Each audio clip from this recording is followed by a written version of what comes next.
Hi, welcome to episode one, Book Chats with Cayla. A And small, Jake. and Jake, a small discussion on the books Kayla's most into at the time. And I'm going to read or maybe not read with her, but for all practical purposes, I'm going to try to read everything that we talk about in this. Kayla, if you want to talk a little bit about yourself, you don't have to say too much. I don't need to be too formal. I'm Cayla with Book Talks with Cayla.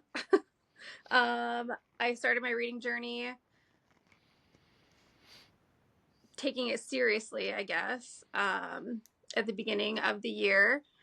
I average about 9 books a month. I'm currently on book 77 of the year. And I thought this would be a good opportunity to start getting into the book talk, bookstagram scene. And I'm dragging Jake along with on the journey. Happy to have you here, Jake. I I don't want to say it's dragging because when you talk about like your book journey, I sometimes think about like the first book. I don't want to say the first book I read, but like the first book of maybe a genre that you're most familiar with because of the 50 Shades of Grey thing that happened. But Yeah. I basically got in reading because at the time my wife had that acant amoeba thing eating her eye, and she could only sit in the dark all day, 24/7.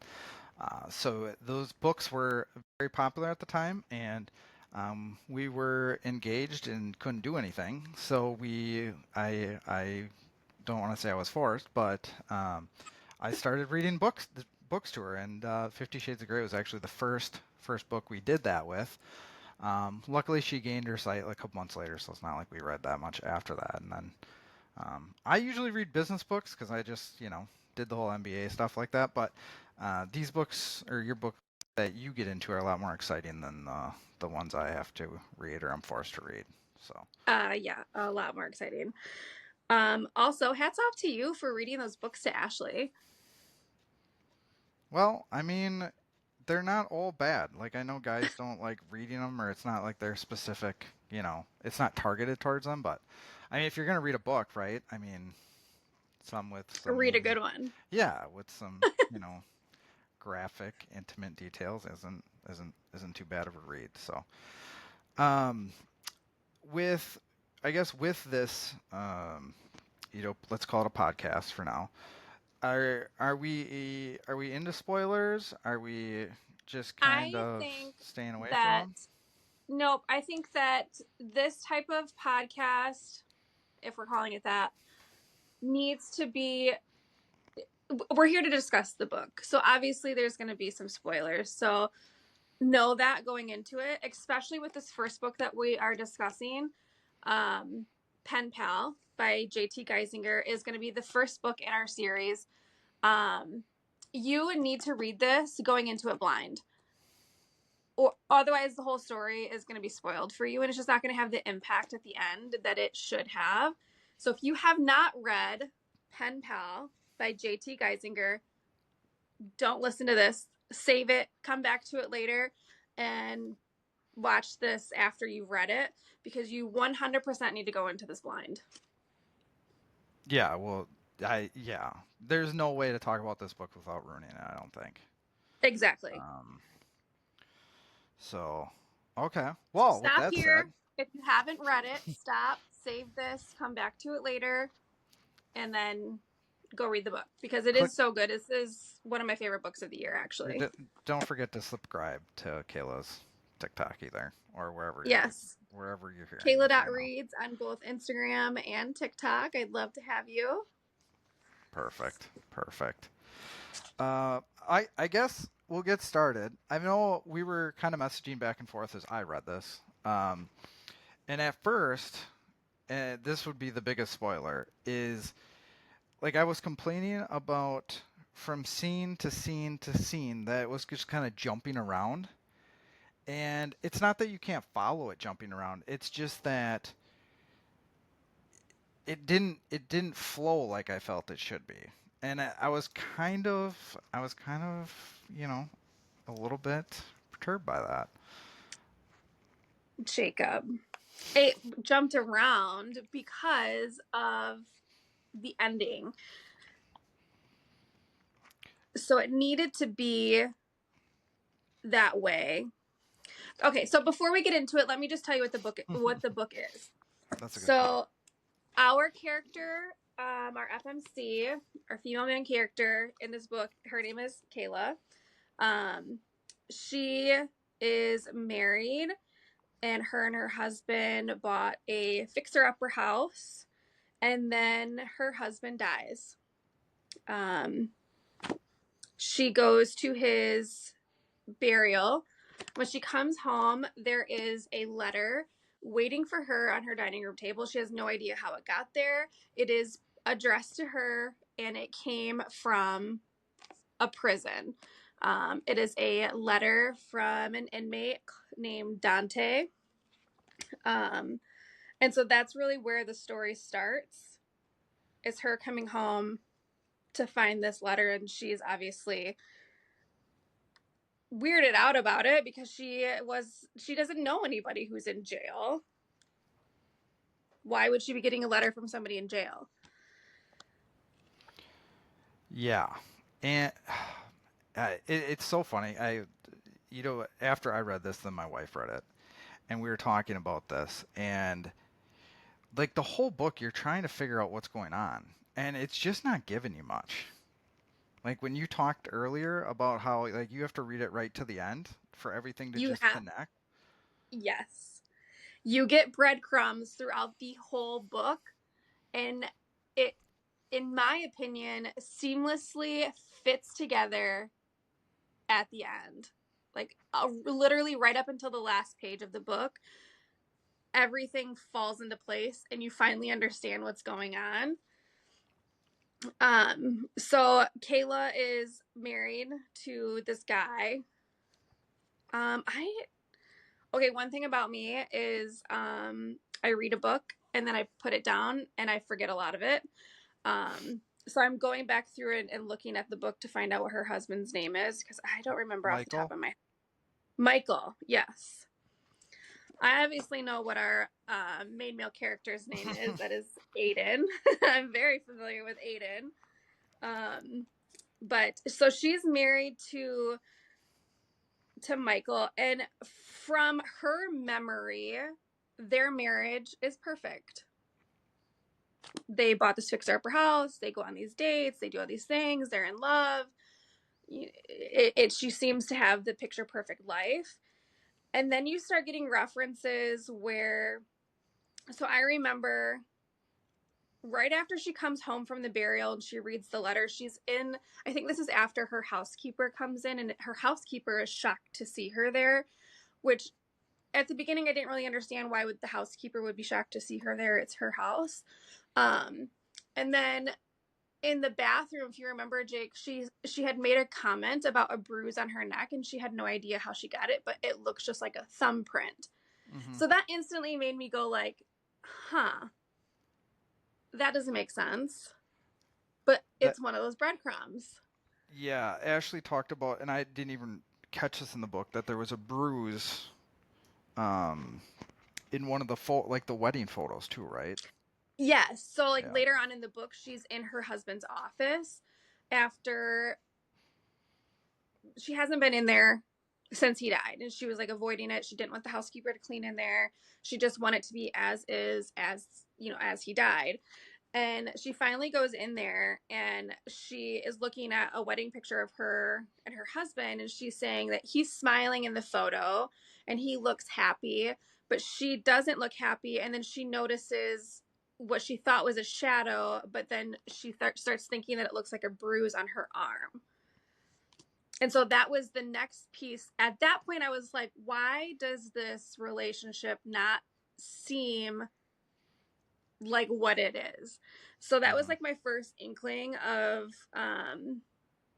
some abuse going on, but in her memory and her reality that she's living in at that time, their marriage was picture perfect and she had no complaints over it. Yeah, yeah, oh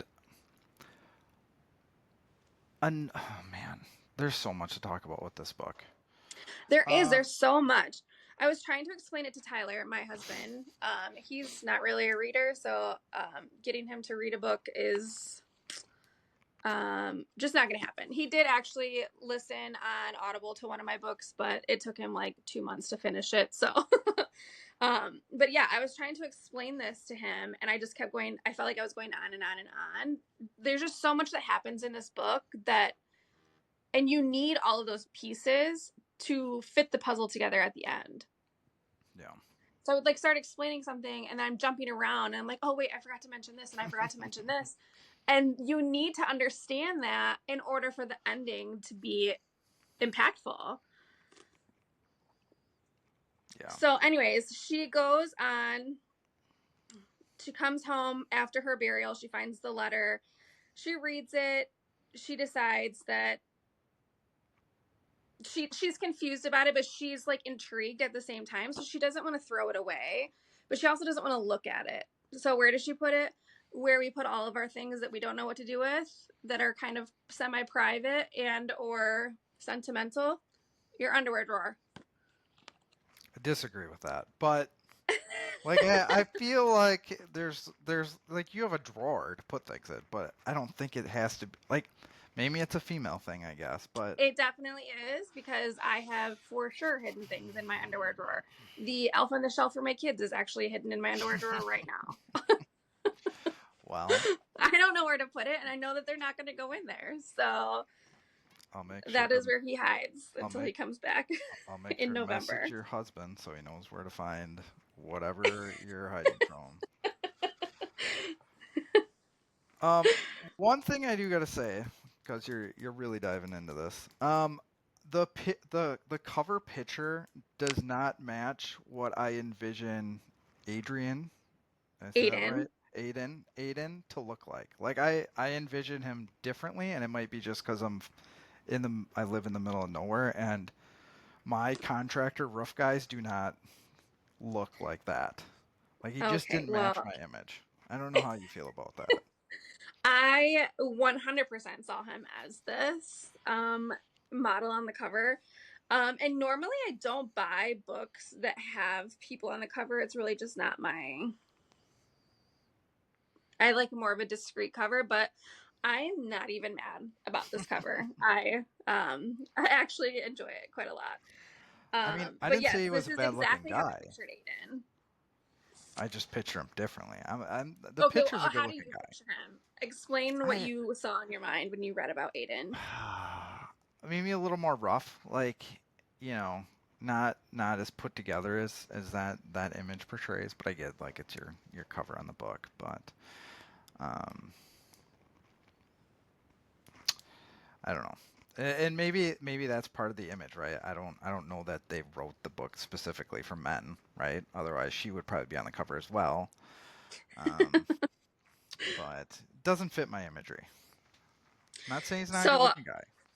how Cayla gets introduced to Aiden, like I had mentioned before, she bought this fixer upper house. There's a lot of problems. Her and her husband had been working on it for a couple of years.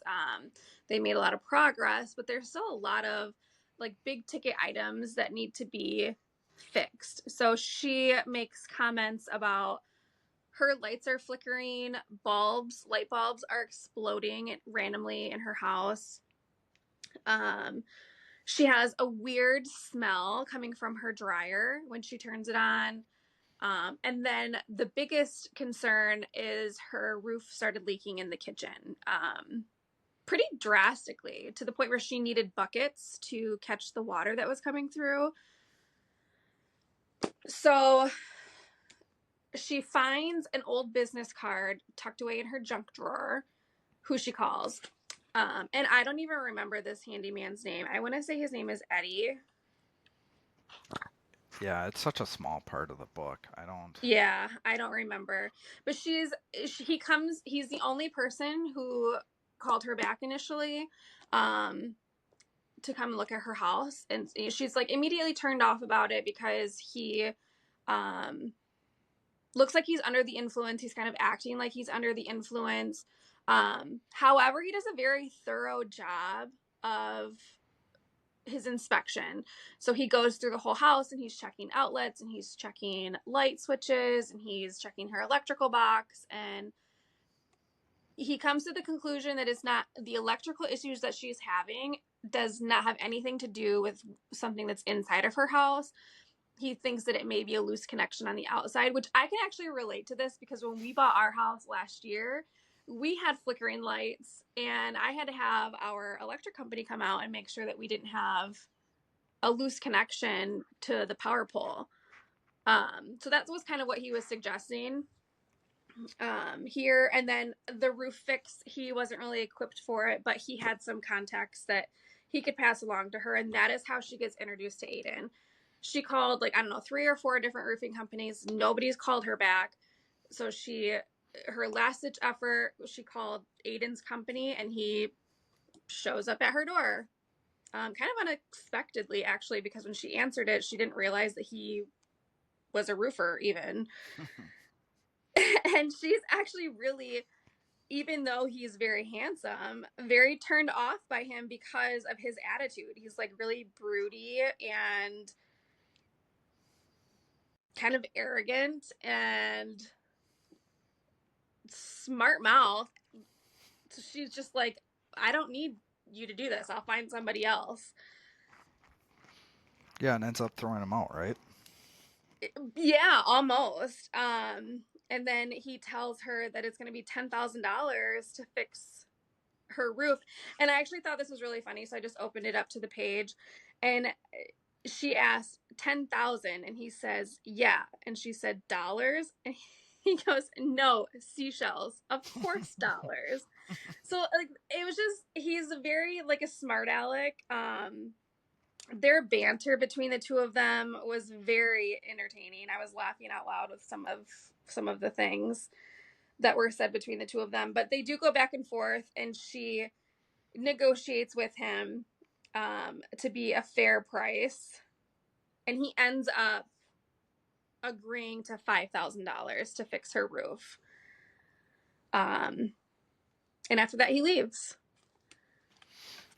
Which he, I realize, money is a factor with her throughout this book, and I just realized just now that I am like Captain Doom and Gloom. Because like I want to, like, I'm always looking for the things in the book that are negative or what. How come she doesn't talk about life insurance, right? Why is that a weird thing that sticks in my mind? Is that her husband has like supposedly a really good job, or her deceased husband, right? But it's like Yes. she's always worried about money throughout like the book. And I just that always sticks out to me. But totally probably a male thing that they didn't think about talking about that. Yeah. And honestly, when I was reading it, it wasn't even something I thought about. Yeah, not yeah. I just think differently. I'm sure that's it. By the But way, also, your I flickering mean, light in the new house. I mean, are you gonna have like a ghost? You know, not resurrection. What's it called? Where they try to get the a ghosts to go? paranormal investigation. Yeah.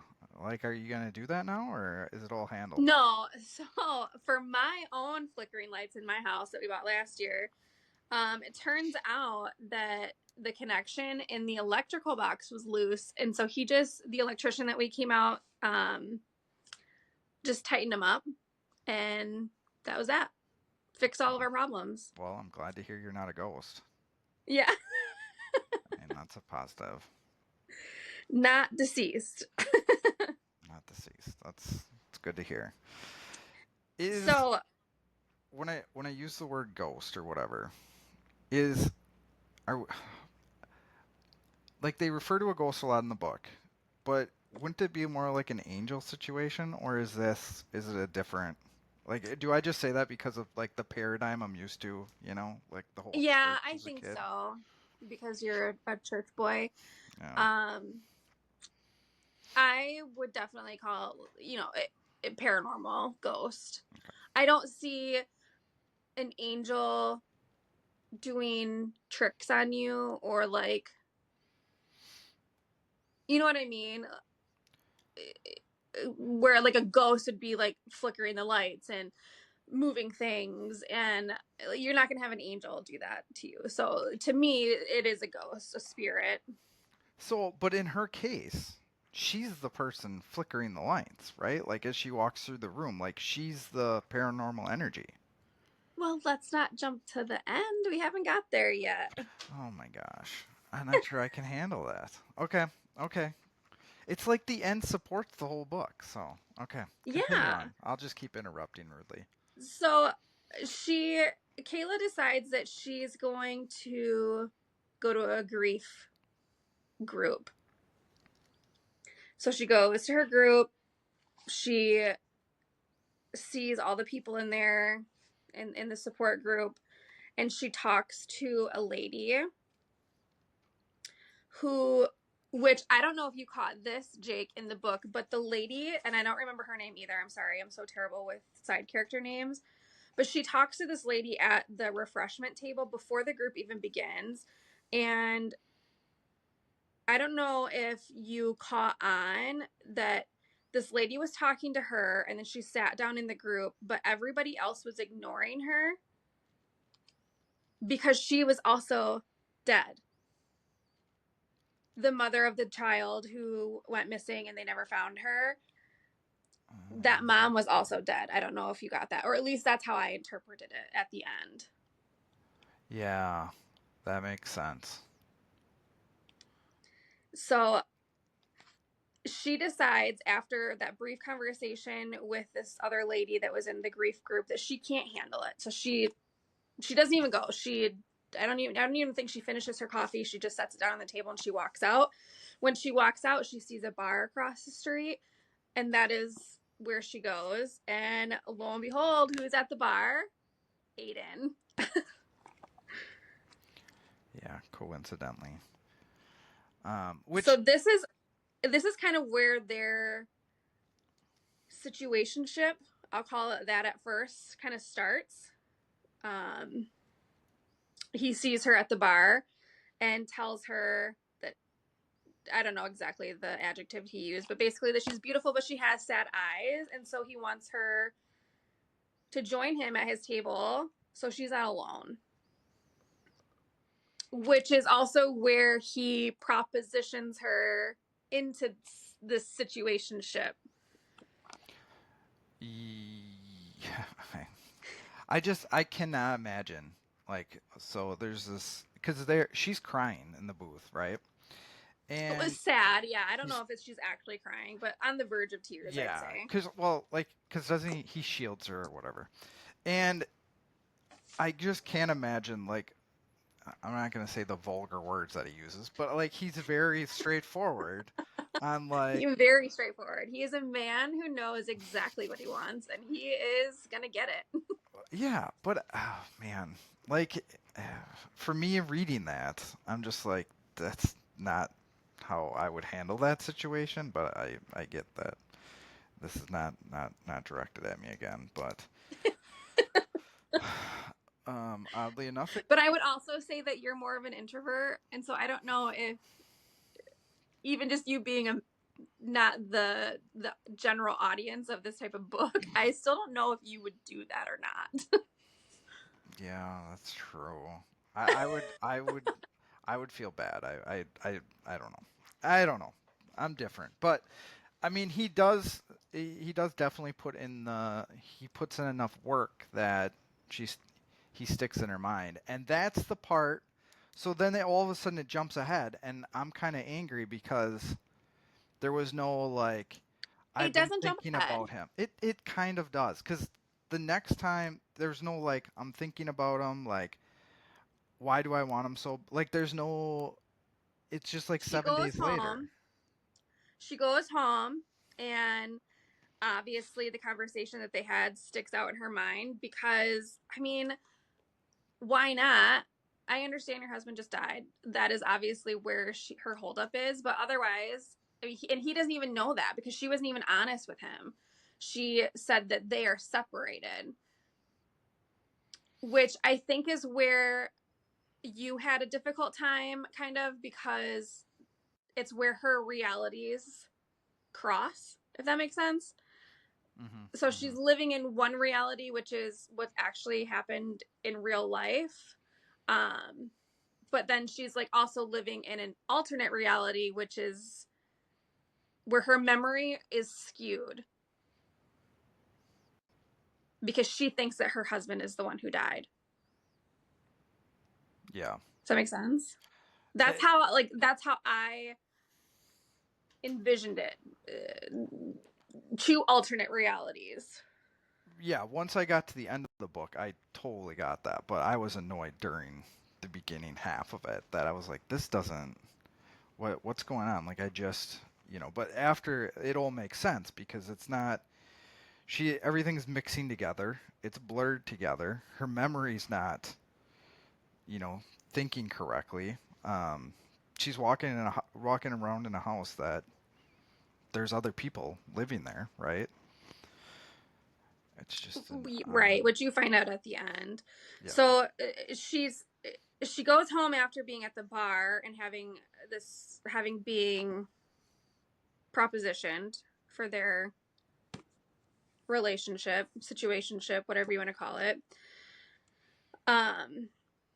But she's like, obviously creeped out being at her house. She's had all these things happen with lights. She feels like she's being watched. Things are moving and reappearing where like they really shouldn't be. She's I think at this point has gotten maybe another letter that she doesn't understand where they're coming from. And then she's in her bed trying to go to sleep, thinking about Aiden and their conversation at the bar when she can hear somebody walking in her house. And she starts getting really creeped out, thinking at first she thought it was the wind. So she's like, laying there as silent as she can be.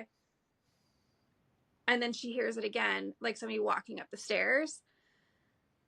And I don't know, like the layout of the house wasn't explained. I don't know where she heard somebody coming up the stairs. I don't know where else she heard this commotion in her house, but it was enough to scare her into basically just throwing on whatever she could grab and running out the house barefoot in the rain. And she didn't know where else to go. So where did she go? Aiden's apartment. Of course, in the middle of the night. Of course. Exactly where you So would we go. got some really fun, spicy chapters, or a chapter at least. Which I would rate pretty well. I mean, Oh yeah. Oh yeah. It was good. The only cringy thing in this book, which I was able to get over it because whatever, but the little nicknames that they have for each other.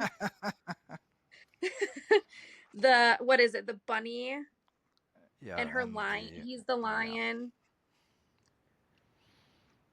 Like I maybe think. gazelle or an antelope or something I feel would have fit better there, but Oh no, no, no, no. We don't want to hear nicknames like that.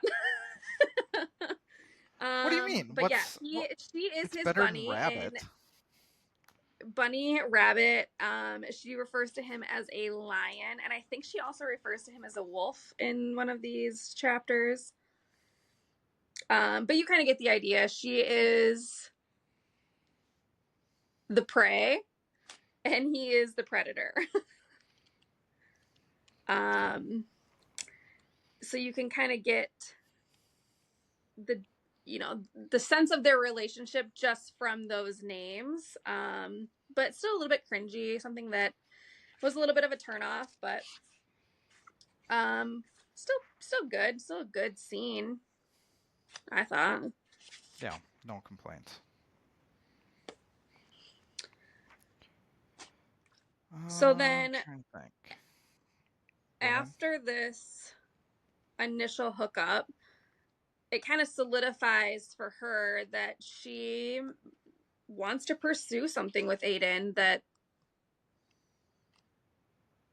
she doesn't see why she can't, outside of the fact that she hasn't been honest to him, which I think kind of eats at her a little bit. But she can't figure out why she can't just tell him. So jumping back to the beginning of the book when I had mentioned that her housekeeper was like startled that she was there, the housekeeper believes her about these paranormal happenings. And the housekeeper had said to her, "You can't tell a spirit that they're dead." I don't remember exactly the verbiage that she used, but that it would fracture their soul or like send them into like a rage, or like they would Hmm. be like lost essentially. Like the spirit has to come to the realization that they have passed away on their own. They cannot be told that they are dead. So this Actually, is another little breadcrumb about her housekeeper being really freaked out and saying like, I don't say that the spirit is dead. the book or the housekeeper is such a important role in the book that I thought the housekeeper had killed her husband or was the center of everything that was going on. Because she So kind of inserts herself, I would imagine yeah, that's why you thought that. like So I'm like yeah. she wants her house or there's money or there's something involved here, and I kept telling my wife that it's going to be the housekeeper. And I was how wrong. wrong you were. I So was. the housekeeper has a sister who is a medium, and she offers to talk to her sister to see if they can do a seance, which Cayla was like, Cayla is a skeptic. She does not believe in the afterlife. All these things happening in her house, she has tries to come up with some explanation for.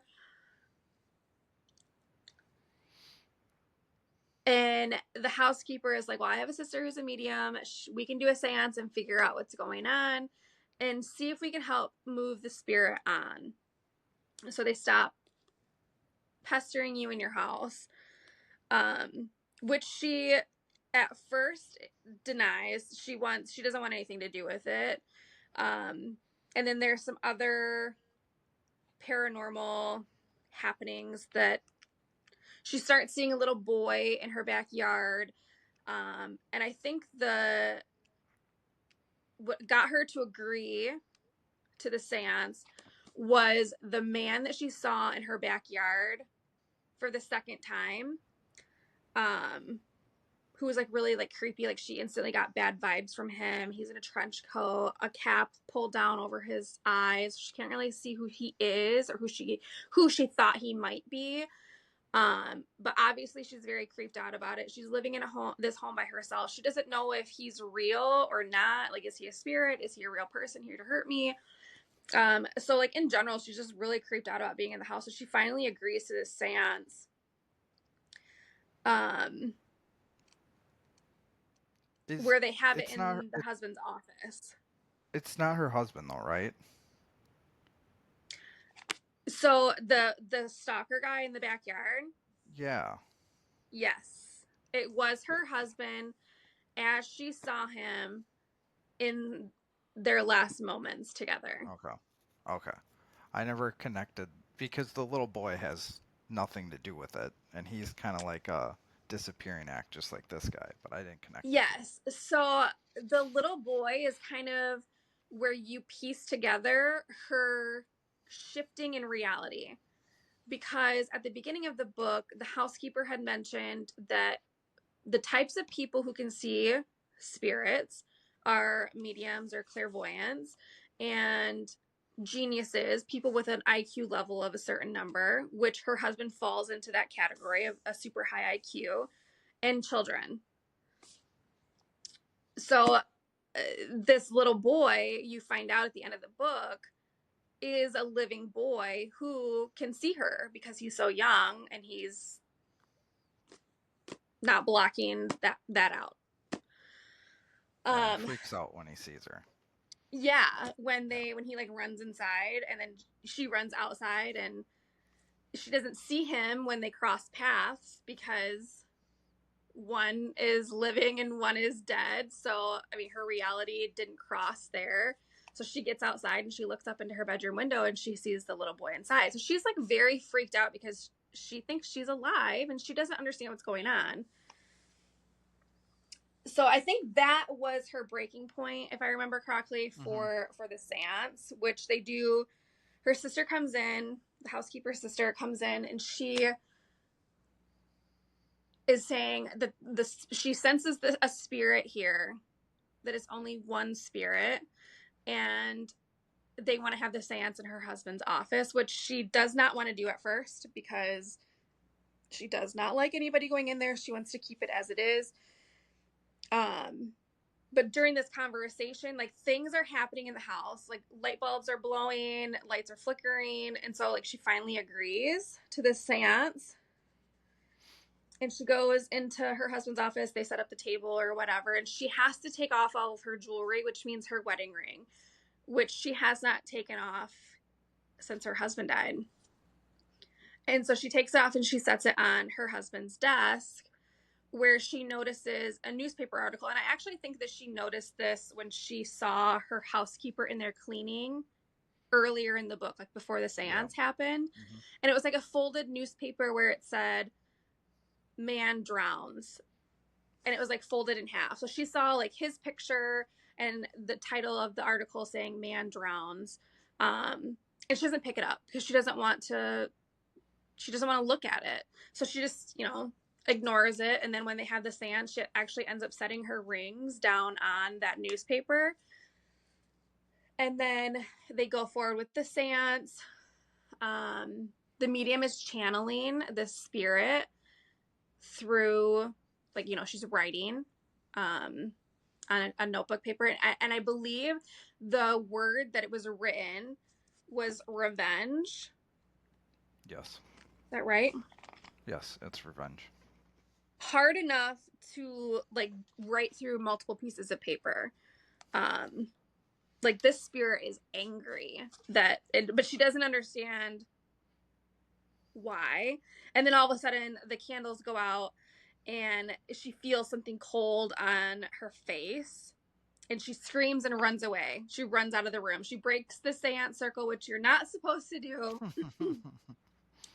And she runs out into the kitchen, and that is where the housekeeper and her sister find her. And they get out there and they're like, what the heck, all the cabinets and drawers are opened, which this was a regular occurrence in the house. So then at this point she knows, like, she went from a skeptic to a full blown believer, and she is freaking out about a ghost being in her house, which I think is funny. And then she asks if they need to do an exorcism, and that there's a ghost in her house. And as somebody who believes in the paranormal and the afterlife and things like Mm-hmm. that, Mm-hmm. I was like kind of laughing at it. Like, I thought it was funny that she went from a non-believer to instantly like, let's do an exorcism, like there's a ghost in my house. So, yeah, the details too that I picked up as somebody looking from a different angle. There was always that coin that her husband had that Yeah, kept the buffalo appearing everywhere, nickel. and then I believe they went to Aiden's house prior to this, right? And like that, is that correct? Or was that after? There's a couple of different times where she is with Aiden and she finds a coin. I remember specifically where she was going to go see a therapist because she just needed to work her shit out. And so she goes, while the original handyman was there, the high handyman, Mm-hmm. the first one that came, he had mentioned to her that he has a really good therapist that he sees in town. If you want his contact information, let me know. And at this point, at the very beginning of the book, she was like, no, I will figure it out on my own. Like, why would I trust you came into my house high? So she's, after things are happening in the book, she's now a little bit more desperate, and the grief group didn't work, so her next best option is therapy. And so she decides to take him up on this offer. So she goes back and she finds his business card and she pulls it out, and she This time when she pulls out the business card, she notices how like aged it is that she didn't notice before, which confuses her a little bit. And, you know, obviously in that moment, you don't know why until later. Hmm. Um, but she calls him and he answers, or I'm sorry, he doesn't answer. It's another guy that answers, somebody else that runs the business. And this guy is like, there is no, and like I said, I think his name is Eddie, and I don't remember offhand, but Hmm. he was like, there is no Eddie here. Like, that was my grandpa. He died however many years ago. So she was like freaked out about that because why she saw him, he was in her house. Like, what do you mean? And after you realize that like this business card was old, he died a long time ago, like he was like growing up in the 70s, and he's a, like how he presents himself when he comes to look at her house, he's high and like a younger guy. So like Hmm. he was like portraying himself as like a younger guy from the 70s. So no wonder why he was high. Everybody was high in the 70s. Yeah, and So just another piece of the puzzle kind of falling together at the end. I don't know if you got that little snippet or not when you went through and read it.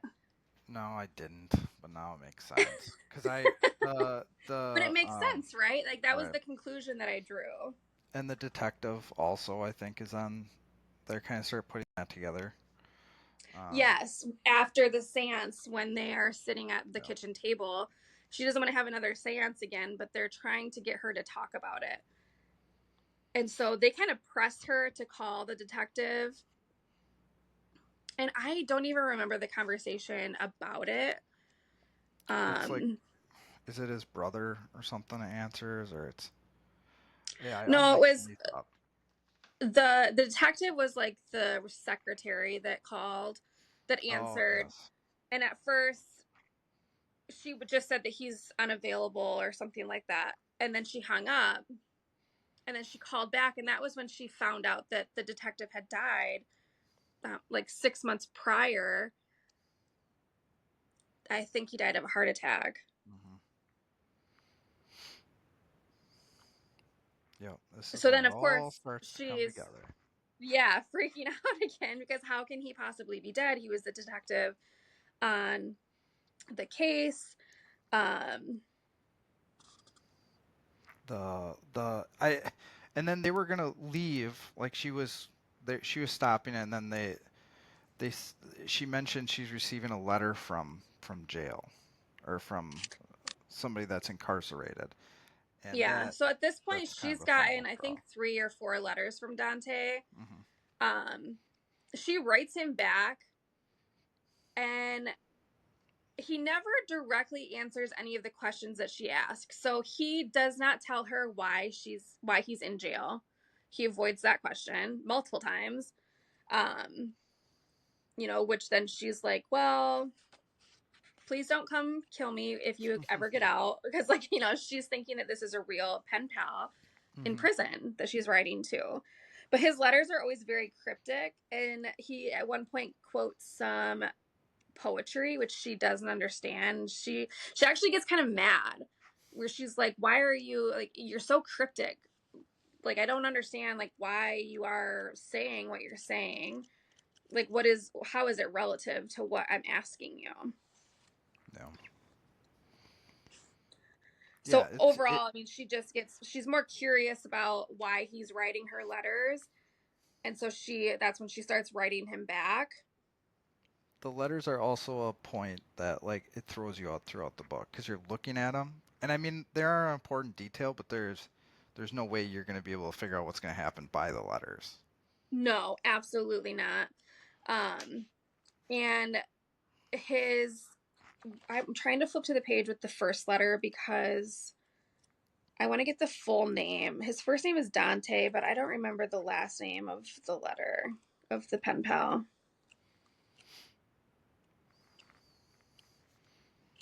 And this is why you buy the real book instead of flipping through it on your phone. The ebook is what you're saying, huh? I'd be more helpful. Well, I mean, the Kindle is really nice. I don't have it pulled up on my Kindle right now. But the Kindle has a really cool feature where you can, I think it's called X-ray, and you can highlight a name and it will pull up all of the places that that name is mentioned. Oh, okay. So if you were reading on the Kindle app, you should still be able to do that even if you're doing it from your phone. But anyways, I can't find it. His first and last name put together, you scramble the words, and I don't remember what it's called. Maybe you remember. You scramble the letters and it creates a different word. Yep. Which happens to And be the that's when rough she guy. realizes that the letters that she's getting are from Aiden. So through their conversation, he tells her that he had been to prison because of his dad. Ultimately, he killed his dad to protect his mom, and that is why he went to prison. So that is why the pen pal letters were coming from prison. It was just like another piece of the puzzle to try to get her to realize that she was dead. Yeah, I guess So we it really snaps her out of it after the seance. So also through this whole paranormal thing, her doorbell randomly the rings doorbell. and nobody's there. Yes. This happens all the time. The doorbell rings, she goes to answer it, nobody's there. It gets so bad to the point where Aiden actually has his friend come out and install cameras and actually now that I'm saying it, I'm thinking. So we find out later in the book that Cayla and Aiden are dead. And the doorbell ringing is happening. But again, you have this cross reality. So his friend Jake, I think it was his friend Jake, was that Yep. his name? I think so. That I'm owns the partial to security that, but company. He comes and installs security cameras in her house. And he talked to her, Jake talked to her. They had dinner at that restaurant because she went to go find that therapist that Eddie had recommended, and it was not there. It didn't exist. You know, she's at this point kind of struggling. She's upset in her car. And then she sees Aiden put his hand around another woman and walk into a restaurant together. And so she's immediately pissed. Even though they haven't, said that they were going to be exclusive or that they were dating, she's instantly upset, which I understand. Like, you're sleeping together, like, at least have the decency to tell me that you're also seeing other people. Because, through their whole situationship, he's like kind of leading her to believe that he's like, really enjoying her company and like, that they should be together kind of deal. And she's like just not ready yet because of her husband, because they're separated. And so she's mad and she's just sitting in her car and Aiden sees her. And so he comes out and knocks on her window and like makes her come into the restaurant where she finally meets Jake's wife, which is the woman that he had his arm around. So that camera situation where he was installing the security cameras, I think that happened in real life because in her one reality, the true reality that she was living was her and her husband did separate because the domestic violence got so bad. And she actually was seeing Aiden in real life, in her actual reality. And then, she was having the doorbell ringing, and I think it was her husband doing it it was. when It she was. was And like I alive oh, to I scare thought her. It was, I thought but that further was the on in reason why she felt like she was being watched. She saw a guy outside. So that was like the whole reason why Aiden had the security cameras installed in the first place. So that had to have happened like in her actual reality because she actually did talk to Jake. And Jake's not dead. So like that happened in real life. see that's so yeah. But at the same point, like, see, I might have just dreamed this up. But I thought it was actually Aiden that was ringing the doorbell, and the reason nobody was there is because she couldn't see him because she didn't admit that she was dead, or she didn't know she was dead yet. Yes, But that the is. to But those realities crossed. So Oh, Aiden was ringing the doorbell because she knew she was freaked out about it in her like her spirit reality. But like I think that to me like it makes sense why the cameras were installed in the first place, and her ringing the like the doorbell situation was because somebody was messing with her, and it was her husband. They were her and her husband that were separated. Her husband was mad that she was seeing somebody else. He was abusing her the whole time that they were together. So it's not that big of a stretch to think that he would be yeah, messing with her by ringing her doorbell and then like slipping away before sure, she could, get there. yeah, But maybe that's not right. Maybe it was just Aiden the whole time, because I do know for a fact that Aiden was ringing the doorbell. That's how he got her to realize that she was dead at the end. yeah, and like I was like that's a sad part when you find out that they're both deceased, right? Oh, Um, 100%. That is your shock factor. That is exactly why you should read this book blind. Like do not listen to anything. Don't look for spoilers. You're going to literally you'll spoil the whole book and it just won't be as impactful. You really do have to go into this book blind. I mean, obviously, check your trigger warnings. The author, I'm assuming, has trigger warnings listed on her website for her books.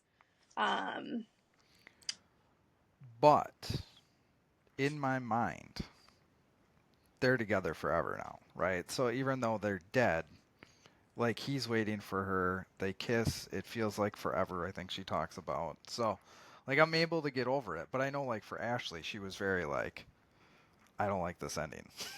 Like, yeah, it was. I mean, yeah, it was definitely really sad. I'm kind of like you. Like they got to be together in the afterlife.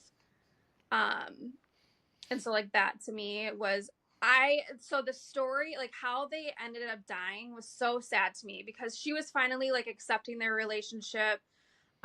She accepted him for who he was. Like he was nervous about telling her that he was a felon and that he had been to jail for killing his dad. And like they were together and they were happy. They had this really great day at home. It was New Year's Eve. Like just a very romantic, like let's go to the boat and watch the fireworks on the lake. And they get out there to find her husband in the boat, and Aiden does everything that he can to negotiate to let her go, which doesn't end up working for him because Michael shoots him and kills him. And then, as Cayla tries to get away, her husband hits her in the back of the head with, I don't know what, something heavy, table lamp or something like that, yeah. where she's like partially unconscious, but like not fully. He drags her to the deck of the boat where he basically throws her in and holds her underwater by her throat until she dies, which brings us back to the beginning where she noticed her bruise on her neck in the shape of a thumb Mm, print from her husband killing her. Um, so yeah, it was definitely very sad, but the tagline of "I'll wait forever if I have to" was,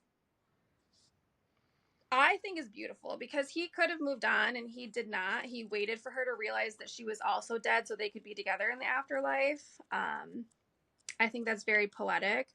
And throughout the book, you kind of see that Aiden is actually, even though he is a broody, arrogant son of a bee with tattoos and muscles, and he like looks a little bit more of like a rough and tough kind of guy, he is actually very poetic and he's very romantic and he's got a soft heart.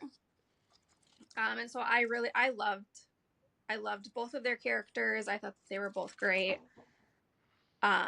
The ending, the epilogue, which I don't know if you ended up reading or not. yeah, I was done. Like once I got the point of the book, I did see there was a spot where it was like the Michael was in being interviewed or maybe trial or something. Um, Yeah. that's where I left So off. the Michael is being evaluated.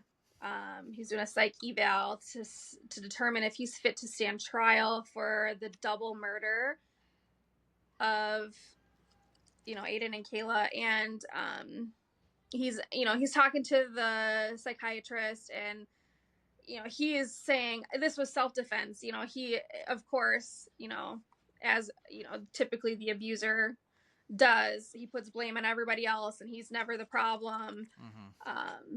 And he's claiming self-defense, which we all know that it was not self-defense. But then all of a sudden he starts freaking out because he can see them, Aiden and Caleb. And then this is going back to the housekeeper of people with a certain IQ being able to see spirits. So I think poetically, them coming back to haunt him was justice. Justice served. Full circle here, where she realizes that she's dead and she's gonna go back and haunt her piece of shit husband. Yeah, which is a nice All way in to end all, her. I thought this was a great book. I went into it blind. I loved every little bit of it. I ate it up. I freaking loved this book. And the ending, it threw me for a loop, for sure. I went into it knowing that it was a paranormal romance, and I just thought that like her house was haunted, not that she was actually the ghost causing all these issues for a new family that was living in her house. Yeah, So I didn't even know that. I just went into it because you told me it was a good book to read.